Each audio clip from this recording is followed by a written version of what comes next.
Hey, movie enthusiasts! Today, we're diving into a heartwarming tale of an African chief. His son falls in love with the humble village girl who lived in a dense forest. But the chief has other plans for his son's future, which leads to a heartbreaking decision. The chief's son, Stephen, loved a beautiful girl from a poor family. The father wanted him to marry the daughter of a prominent rich man, but Stephen would not accept. Stephen kept visiting the girl in her home, and this made his father angry.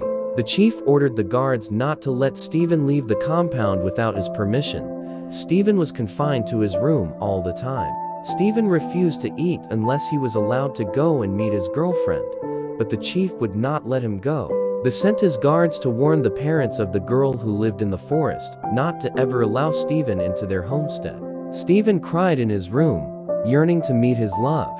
One day, the homestead was quiet. His parents had gone out.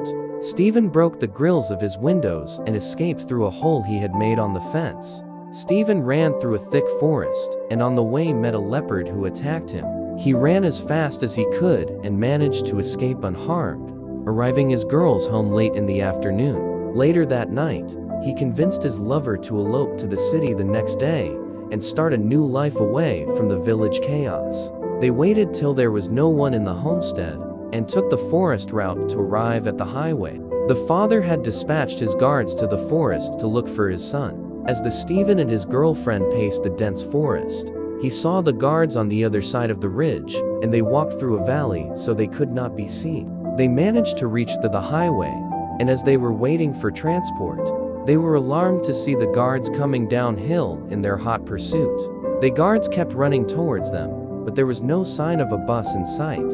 As Stephen and his girl was about to lose hope, a bus raced down the hill, and flagged it to stop. They boarded the bus in a hurry, and the bus took off. The guards attempted to wave the bus to stop, but the driver didn't see them and drove on. Stephen and his girl successfully escaped to the city.